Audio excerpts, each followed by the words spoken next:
Welcome to the Dr. Zwig Show, where I show you how bad states of mind and difficult life issues aren't pathological, but rather signs of personal growth trying to happen. All right, let's get into it.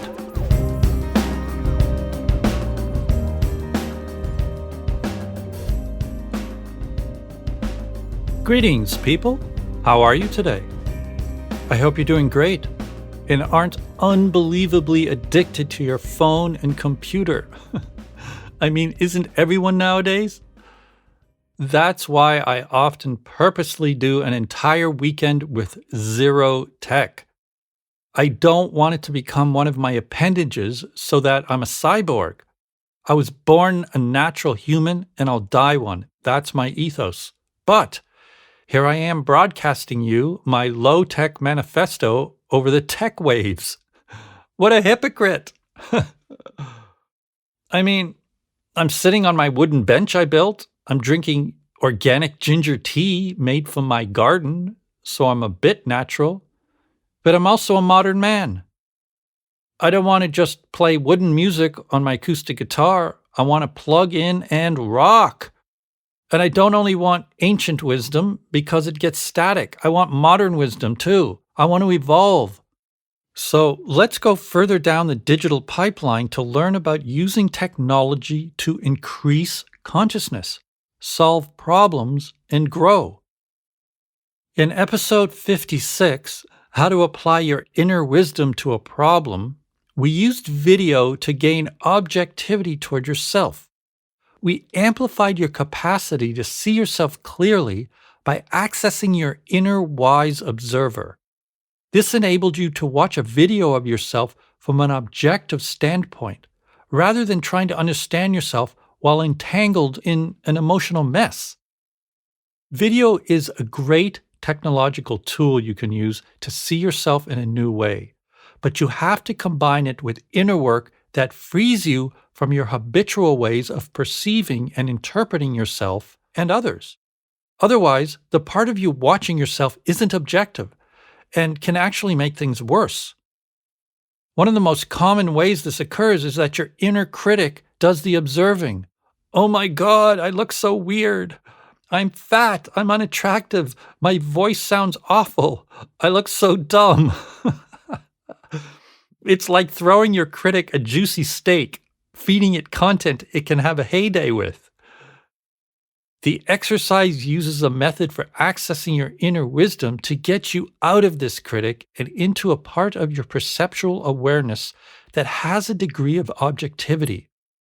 Most of the time, we're just lost in the flow of our experiences and we can't see ourselves clearly at all. But everyone has a wise inner self, an enlightened observer that's outside of our psychological and emotional entanglements. This rather godlike part of ourselves is archetypal. It exists in all of us at all times, although it's not often made conscious. It's the seed for our enlightenment and the inspiration for the mythological hero figure, the wise man or woman who's free of everyday problems and can lead us to the promised land where objective truth lives. Our unrealized wise inner selves are also the prototype for our religious icons.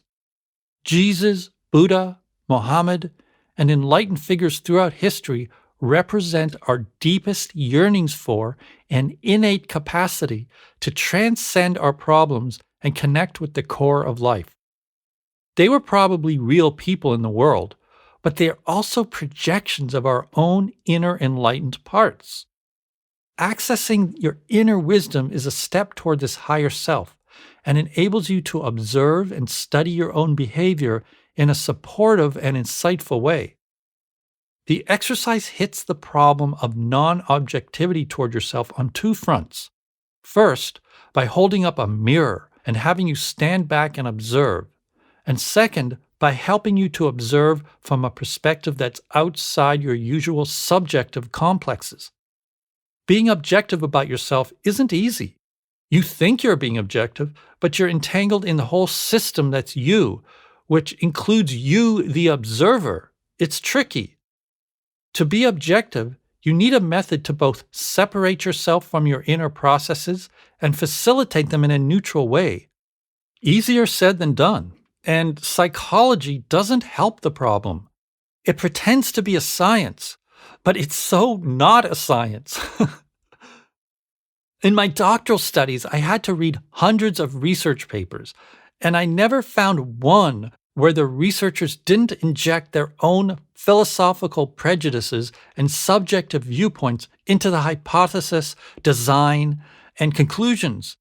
It felt like a million miles from the mathematical precision I was used to from studying biology, chemistry, and physics. My experience of this was confirmed recently when an international team of experts repeated 100 experiments published in the top psychology journals and found that they could only reproduce 36% of the original findings. Psychologists in the US wanted to respond to rising concerns over the reliability of psychology research, and they reached out to 270 scientists on 5 continents and asked them to redo the experiments. Fail!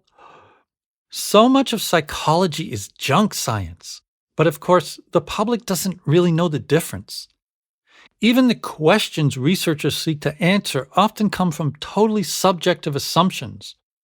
The classic example is the fact that from the 1950s to the 1970s, the Psych Diagnostic Manual had a gay disorder. And there was lots of research done, millions of dollars worth, to answer the question of how to cure gay people of their illness. So shameful. But it also shows the pseudoscientific basis of so much psychology and psychiatry.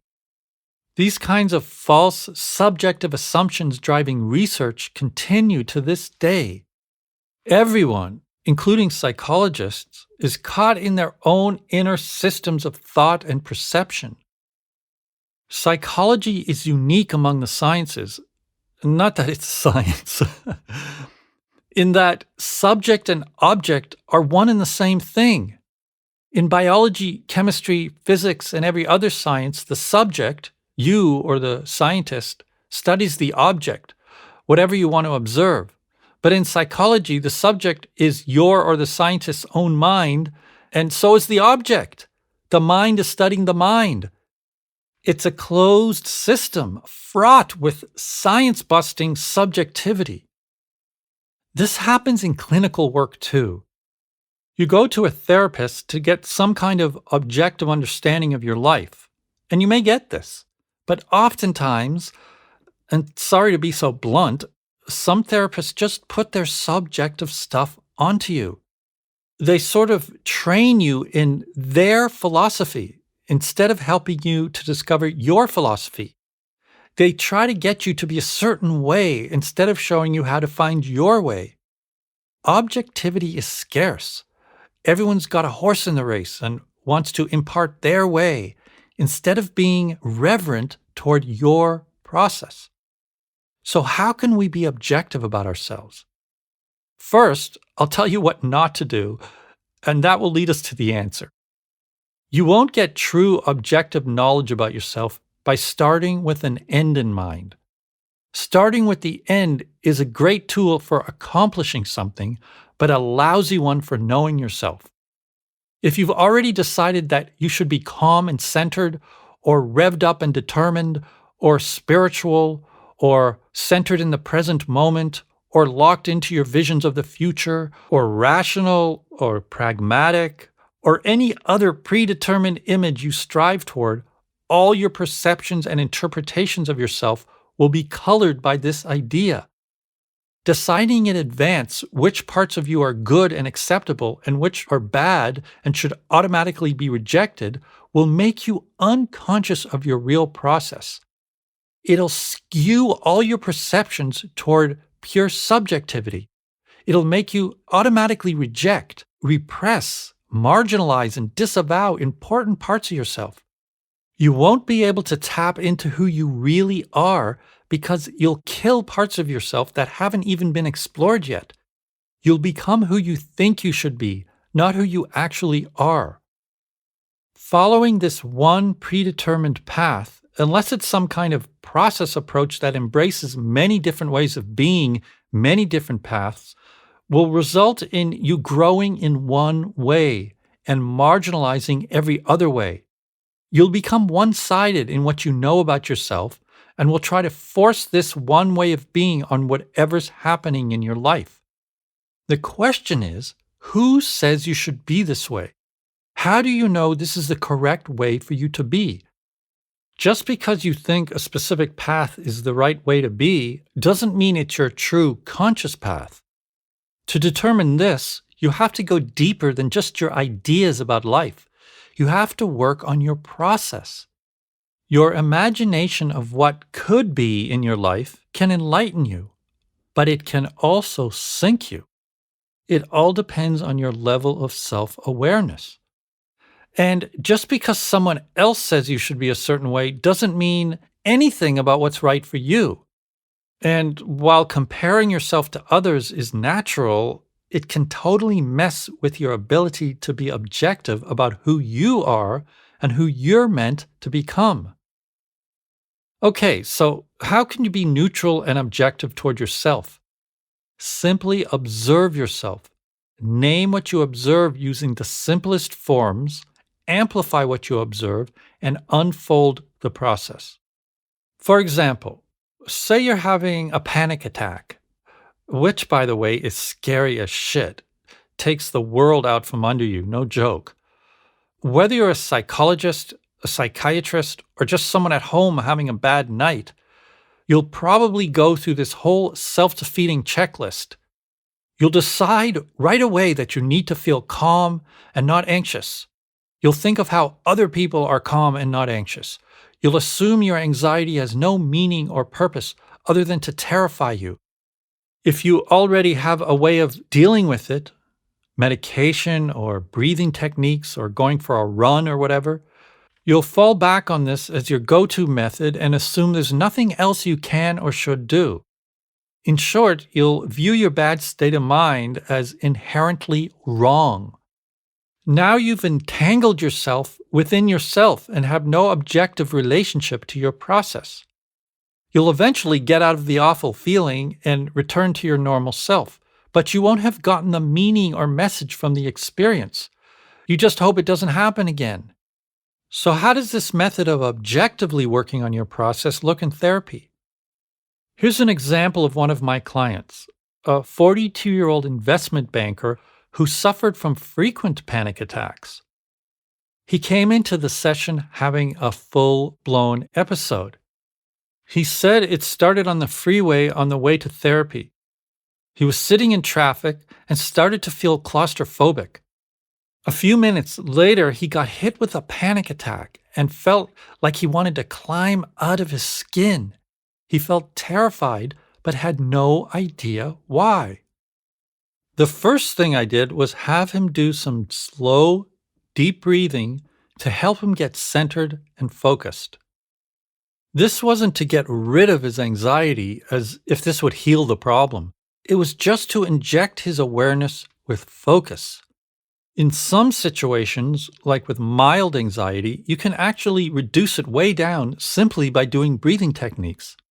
This can make you feel better in the moment, but it misses the whole point and just sets you up for the next episode. Feeling better right away isn't always good for you. It's more effective, objective, transformative, and satisfying to get to the meaning and message of how your anxiety wants you to change something in yourself. This is true self-awareness, healing, and growth. After a minute of breathing, I asked him to observe and describe his experience without judging, evaluating, or interpreting it. Forget all your preconceived ideas. It's your brain disorder, your childhood trauma, God punishing you. It's the boogeyman. Just give me your bare bones observation, your neutral report, communicated in the simplest form. He said he feels scared. I asked him to describe it to me so I could feel it, and he said he felt like the cars and the world were closing in on him, and he still feels it. He said he feels abandoned, like a ghost with no ground in himself. Now, there's already a lot of information there directing me how to process his anxiety. When I work with people, I don't need to apply a method or tell them what their goal should be because I organically derive both of these things from their process. The methods are in your process, not in the practitioner's program for you. Next, I wanted to amplify his neutral observations. I asked him what he wanted to explore first, the cars and world closing in on him, or the abandoned feeling, and he said the abandoned feeling. I asked him what being abandoned felt like. He said it felt like being unseen, unloved, unwanted, and not allowed to play and have fun in life. He said the world felt like an overwhelming, serious monster suffocating him. I suggested he play act this world monster, and he got up and towered over me, sitting in my chair, glaring down at me. I told him to study his experience, and the first thing he noticed was that he not only felt like the abandoner, but also like the world closing in on him he had described. I play acted him and said, "Why are you doing this to me, world? You're scaring me. I feel abandoned. I want to be seen and loved. I want to be free and supported to play and have fun." As the abandoner, he said, "No, no playing for you. You have to work, work, work, 24/7. Then he paused and started crying. I waited for him to compose himself, and he said the abandoner, the world closing in on him, was actually his father, who he said was powerful and oppressive and wanted him to only work. He never recognized my client for anything but working hard, no acknowledgement of him as a human being with feelings and needs. I asked him how he dealt with this, and he said by just working. Then he opened his eyes wide, having an aha moment. He realized that he is his father, abandoning himself, not supporting himself to have fun and enjoy life, not recognizing his own feelings and needs. By choosing to only work, he became the world, closing in and crushing the life out of his own humanity. I continued the dialogue, saying, "No, I don't want to work. I want to play. Love me for just playing." As the father, he said, "No, you're lazy. Work is the only valid thing in life." Then I suggested we switch roles. I'd play the father and he'd be himself. As the father, I said, "Get to work." Next thing I knew, he stood up and physically pushed me. I said, "What are you doing? You're not allowed to push your father. You're the son. You can't stand up to me. I'm in charge." He kept playfully pushing me and said, "No, I'm in charge. I decide when to work and when to relax." As the father, I said, "No way. I say work, and that's what you have to do." Next thing, my client gently threw me onto the ground. He got on top of me and pretended he was punching me in the face. Then he started laughing. He stood up and jumped up and down, yelling, "Yes, yes, fuck you. I can play when I want. I have the power." It was a life-changing revelation for him. The remainder of the session was spent on amplifying it and exploring how he could apply it. By this point in the session, his anxiety was completely gone. Over the next few months, it came and went. But when it happened, he knew what was going on, that he was falling into his old pattern of becoming an oppressive father to himself. Then he'd do something to energetically pump himself up and claim the power for his own feelings and needs. He was slowly transforming his inner father by taking its power and using it to support himself in deciding when to work and when to play. It was a classic anxiety process in which one splits off their own power, and it creates a spooky, fear-filled mood that scares the crap out of you. The solution is to take back your power. This example shows an objective way to work on a problem. I didn't need to add anything to his process or direct him toward any kind of predetermined goal. I just had him report his observations, amplified them, and we followed where it went. By doing this, he arrived at a new inner wisdom, awareness, and objectivity toward himself. The exercise doesn't take you through this exact process, but it gives you a simple way to tap directly into the wisdom that already lives in your psyche, so you can use it to objectively observe yourself on a video. Speaking of tapping into your wise self in order to see more clearly, playing music is a fast track into this experience for me. I remember the exact moment I woke up to music as a teenager. It happened in an instant.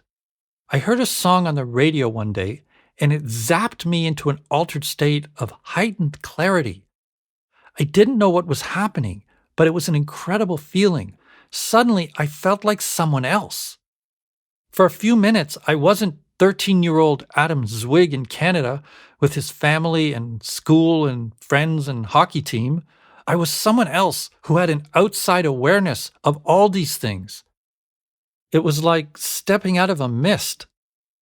For those 2 minutes, instead of being a normal teenager who's part and parcel of everything and everyone in his world, I stood separate and could see it all.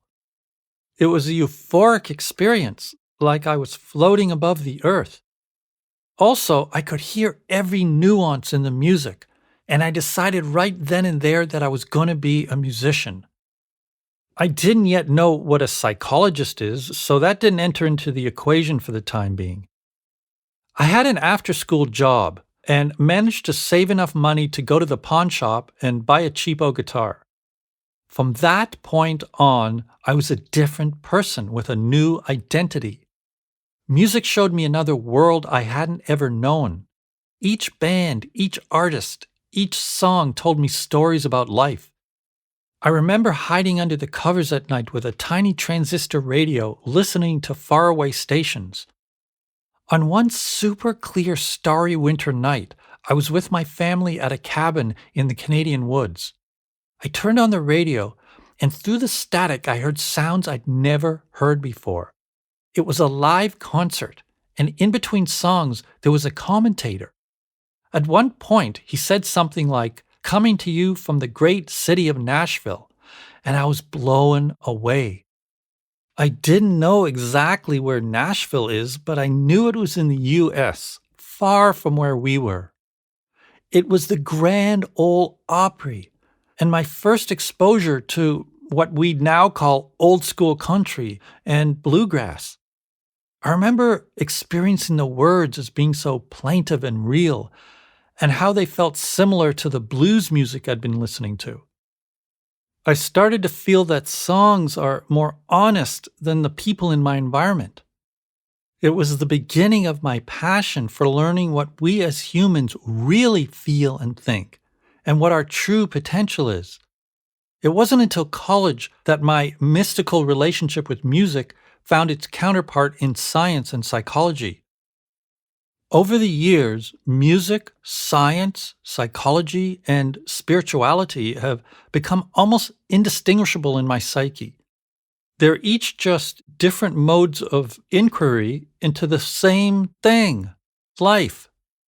They all have the potential to uncover what's hidden from my view and connect me with a deeper awareness and understanding of my process.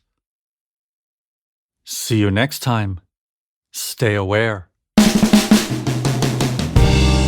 You can follow me on social media at Dr. Zwig, and you can sign up on the mailing list at drzwig.com, where you'll receive discounts on private coaching, events, and merchandise, weekly personal growth tips, and lots more. Be well.